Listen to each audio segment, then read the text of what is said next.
Ito na po. Kami po ni Nelson tumanggap po ng bilin bilang mga kaanib po sa Iglesia ni Cristo at sa atin hong mga kababayan. Dahil po dyan, mga kababayan at mga kapatid sa Iglesia, ang mga kapatid po sa Iglesia ay naghahanda, Nelson. Ulitin ko po ang mga kapatid po sa Iglesia ay naghahanda na magsagawa po ng rally. Magsagawa po ng rally upang ipahayag sa lahat ng mga kinauukulan na ang Iglesia ni Cristo ay pabor. Pabor po sa opinyon ng Pangulong Bongbong Marcos na hindi sumang-ayon sa isinusulong ng ilang sektor na impeachment.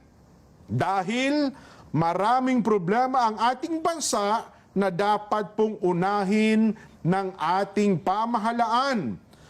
Ang Iglesia ni Cristo po ay para sa kapayapaan. Ayaw namin, ayaw po natin sa anumang uri ng kaguluhan na manggagaling sa kanino mang panig. Ngayon pa lamang po, mga kababayan, ay nag-oorganisa na po ang mga lokal sa buong iglesia para magkaroon ng mga malalaking pagtitipon. Nelson, para ipakita po at ipahayag, ito pong binabanggit namin na pabor kami sa opinyon ng Pangulong Bongbong Marcos na no to impeachment. Dahil ang daming ang problema ng bansa, hindi ba? Ang dapat po nating unahin, ang problema ng bansa na mas malaki. Yes. Hindi po ang impeachment. At dapat maintindihan nyo rin na ito ay para sa kapayapaan. At hindi para sa anumang kaguluhan na posibleng manggaling kahit sa anumang panig.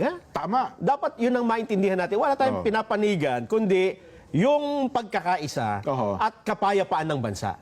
Well, opo.